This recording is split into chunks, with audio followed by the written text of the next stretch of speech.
So last week we had a look at some interesting comments that pretty much do show that Badenoch's leadership is already potentially in trouble. And just to go over why it is so clearly in trouble already.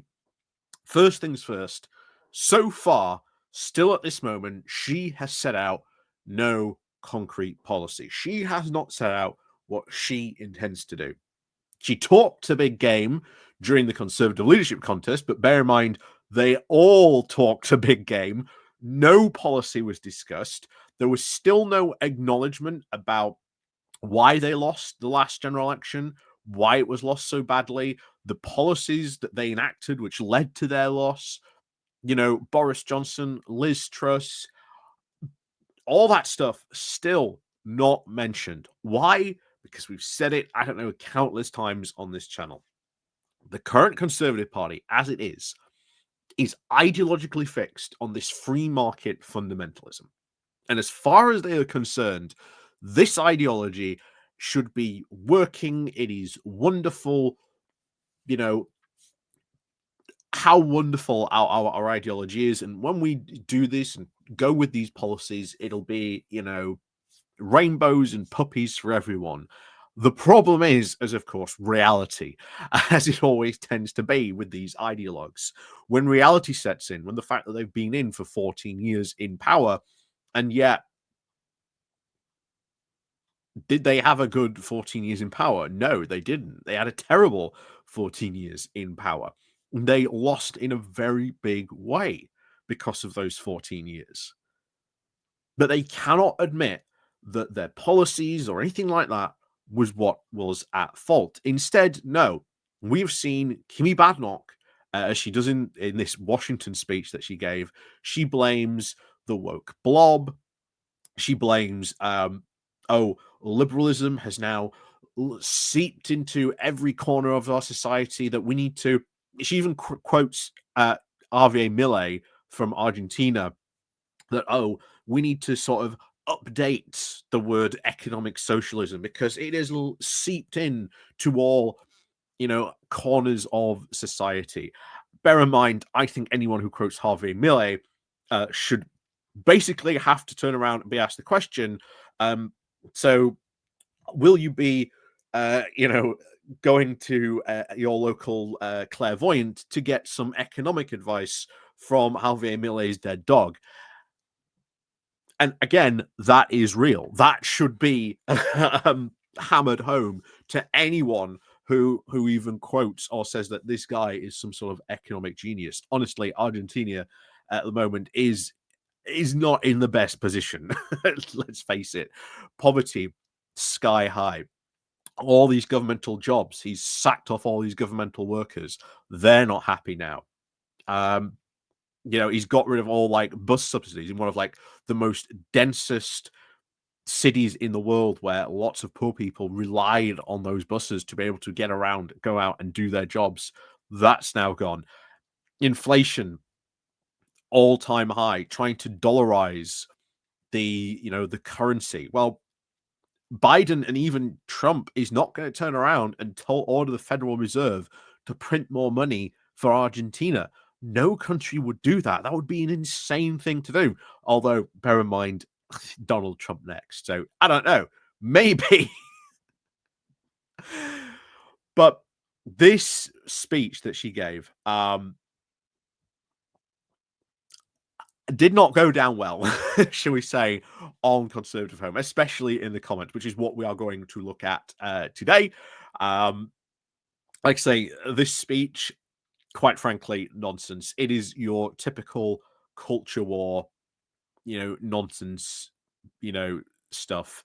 If you've seen one, culture war warrior speech, you've pretty much seen them all. Just, change out whatever they want to have gripes about at the moment. But we're going to have a look at the comments because this really does show you straight away how quickly Conservatives have indeed now turned on Kemi Badenoch thinking, oh, what have we just elected? So before we do go get into those comments, please do remember to click on the like, share, and subscribe button. Like I say, down below there are links to my Patreon page, the One Off Nation link called Buy Me Coffee, where you can buy me coffee, the YouTube thank you button, and of course, as always, there's the Pony Club down below as well. So let's crack on down into this. So here we are. So straight away, first comment. She is a rather poor leader. It is a shame. Talented lady, but now rashly over-promoted. Even as an LOTD, she seems completely out of her depth. It would appear that Robert Jerrick may yet get his chance. And here's the thing.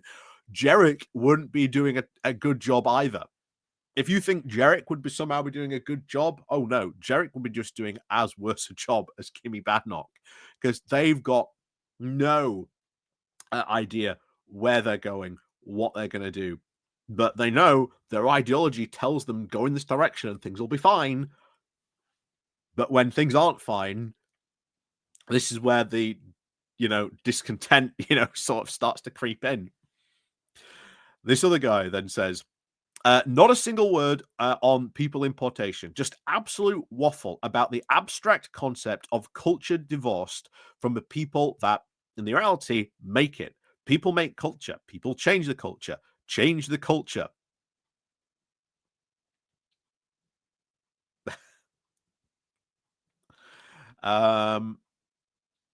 Then someone else said, reasonable words, but of course we actually weight the actions and the policies.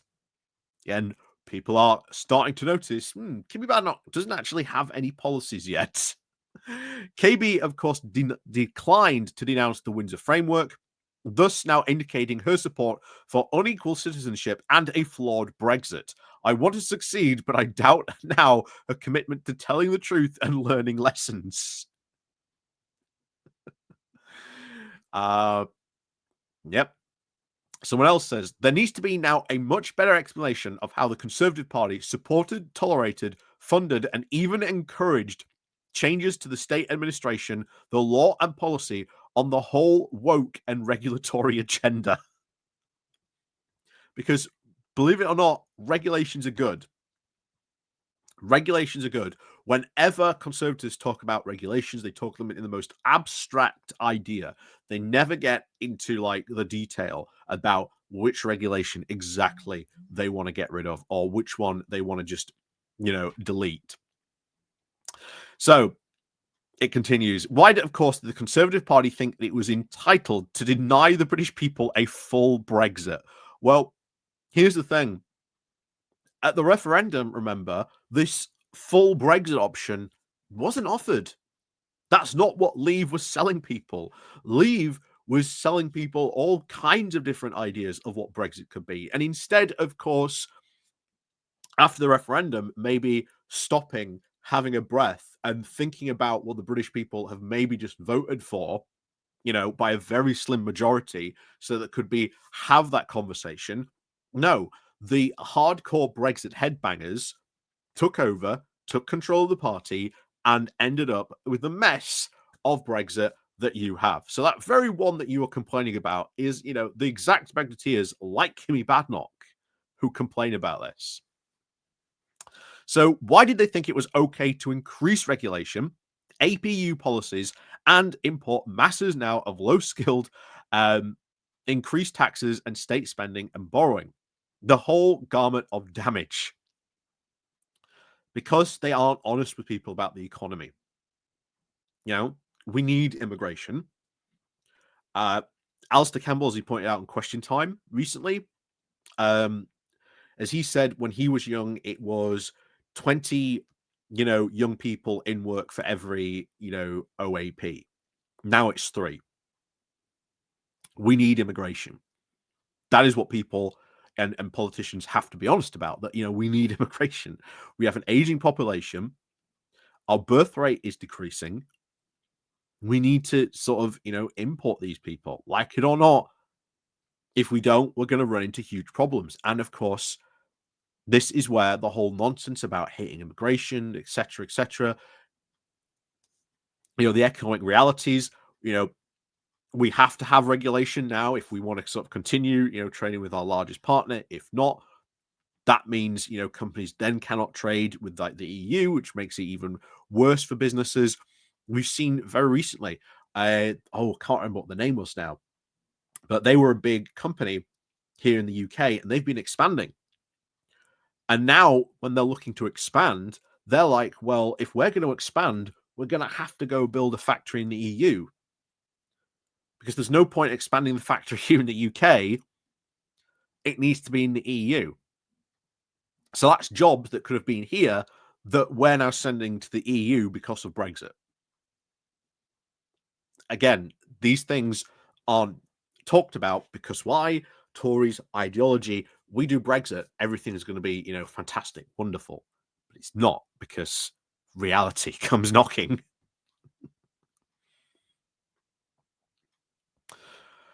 And so let's finish off this comment. So until the Tory party actually understands what has been done and why, and then rids itself of anyone who continues to have any sympathy for that period circa of 20 years ago, only then can it now start to rebuild.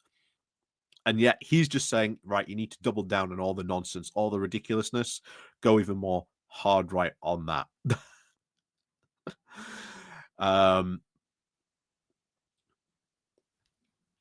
Someone else says, I've just bought an iceberg lettuce, see if it lasts longer than Badenoch. This is completely bearish for general election 2029. Most voters do not care about this culture war stuff. Badenoch should be now hammering the economy non-stop. And bear in mind, the economy is not actually that too bad at the moment. But, Starmer has a lot of work to do. Of course, continuing on from the nonsense that the Conservatives made. And then I love this. Someone actually does point out a valid point here, and I actually agree with this. Many comments, of course, misunderstand the context of this speech. It isn't and isn't meant to be a speech to the electorate setting out policies. It is meant to be a speech to an American audience now seeking common ground with people holding now broadly similar views. Illustrated, of course, with personal experiences, with events, and of course, trends in the UK. Except most of these trends are very niche outliers of things that she quotes and talks about. But as I've said, it's like, oh, this one immigrant did a bad thing. That means all immigrants must be bad. Yeah, again, not the way to do it. Unless Kemi Badenoch insists that, all left-hand people should be arrested because there is a propensity for, people with, who are left-handed to commit more crimes. So I don't know. Maybe we should be keeping a clear, this is the whole thing. It's bad rhetoric which would lead to incredibly bad policy. And then someone else responds here. I would worry that if they do share similar values, some of those Republicans are not very nice people. Someone else responds, this is completely long and all over the place. We hear lots about, of course, her background and experiences growing up and family, but we do not actually know the person. This speech shows someone who is, of course, not highly intellectual, yet not really personably relatable either. Gee, someone who's not really personally relatable. Gee, how well did that go for Rishi Sunak during the election? There is, of course, some old guidance for speech making. Tell the audience what you are going to say it, and then tell them that you've just said it, get off. The contrary is, if you don't have anything to say, do not stand up and make the obvious in a public speech. Someone else says, it replies to that.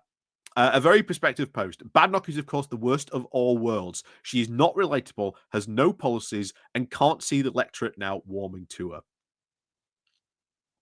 Someone else says here, I find it very curious that Badenoch likes to present herself as an engineer who analyzes and, of course, fixes the system, as if it is, quote, all common sense. And the engineer is, of course, politically neutral. Your central heating, of course, isn't working. Send for an engineer who will diagnose it that the pump has failed, and once replaced, everything is now back up and running. Happy days. But of course, social systems are much more complicated. It is naive to claim or even pretend that they are not. There is a short discussion here, of course, on liberty. But what exactly is, of course, liberty in a market economy? Arguably, liberty is, of course, the capacity to escape it all and live the good life of the 70s/89 sitcom. How many of us have the liberty to do this? To me, she comes across like a student politician. It is clear what she is against than what she actually is for. Common sense is, of course, much less common than you might actually think. And then this someone else points out and says she was no engineer. Augie's, where she actually worked, outsourced everything to India. She was completely desk bound for 2 years doing zilch there. What a surprise. Yeah, I like this. Okay, but if she were PM, what would she actually do?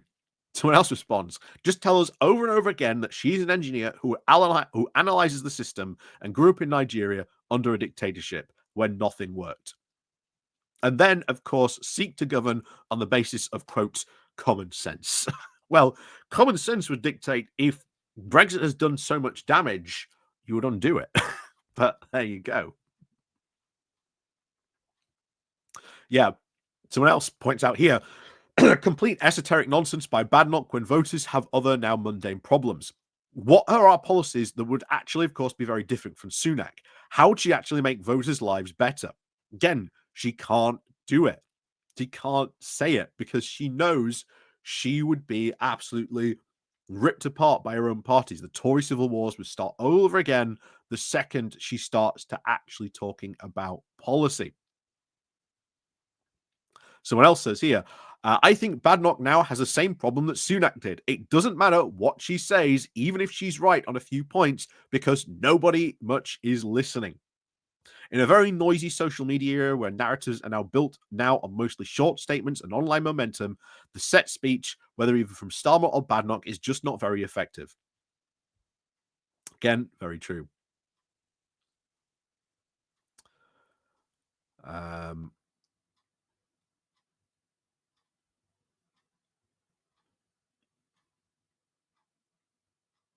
Yeah, someone else said, shabby, superficial, second rate. A great party now reduced to insubstantial far right cliques. Truly pathetic. Someone else says here, Kemi now complains about the state overreach, but has now, in her apparent inability to actually expand on her ideas beyond the culture war. She seems to think that the function of the state is to tell people what they should and should not believe. If that isn't state overreach, I don't know what is. The idea that Musk, of course, is an example of government efficiency is even more ironic. The man is a state contractor, heavily dependent on taxpayer subsidies, again, which is true, who owes much of his wealth to not the actual number of Teslas sold, but the share price inflated by the loose money policies of the central banks and investors. Hopes, of course, that government policies will then force everyone to use electric cars. What we need from Kemi is actually a serious prospectus from a government that looks far deeper than Twitter chatter and obsessions. Yeah, this is not gone down well. Not gone down well at all. And remember, if you're Kemi Badenoch and you've just started and you're trying to, win these people over, you're trying to win back voters, and yet they're turning around and having a look at that speech and going, that's not good. And as I've always said, when it comes to a general election, or even in a couple of years now, if all Kemi Badenoch can talk about is speeches like this and culture war stuff, she's not going to succeed and she won't last long. She probably will not make it to the next general election. I think 2026 will be the crunch year. I think 2026, maybe even sooner, who knows? But 2026 will be a big point because you've got the next local elections coming up. And of course, that was like the last time the Tories were riding high. Those seats were last contested at these local elections in 2021. It was the last big sort of Tory win before everything was like perceived to have all gone wrong. So they are at least hoping to hold quite a lot of those seats, but that's not going to happen. That's certainly not going to happen. We've even seen in the recent couple of by-elections what's been happening. Reform standing in those seats, taking all the votes away from the Conservatives, and it's led to either a Labour or Lib Dem win. That is what the potential next local elections could very well look like. And then, of course, you've got the Senate elections and the um, Scottish parliamentary elections, potentially 2026. A couple of other local elections, of course, up till then. At that point, if Kemi Badenoch has not had successes to win about, because what they most care about is, of course, winning, is she the right person who can win the next election? I think that narrative has already started. I think that the sharks are already starting to circle. That actually she isn't very good at all. And it will all come to pieces the second she starts to talk about policy, because it is policy that matters, not the rhetoric of fancy speeches. It is what you actually do when you are in government. What is the policy going to be? What is the policy that Kemi Badenoch is going to pursue if she were to become prime minister? And that is where the infactions, the infighting, the factions, all going to come out again. And trust me, there are a lot of people who have a lot of axes to grind against Kemi Badenoch. And oh boy, they are waiting to wield them with abandon, that's for sure. So, as always, thank you very much for watching. And of course, as always, we'll see you all next time.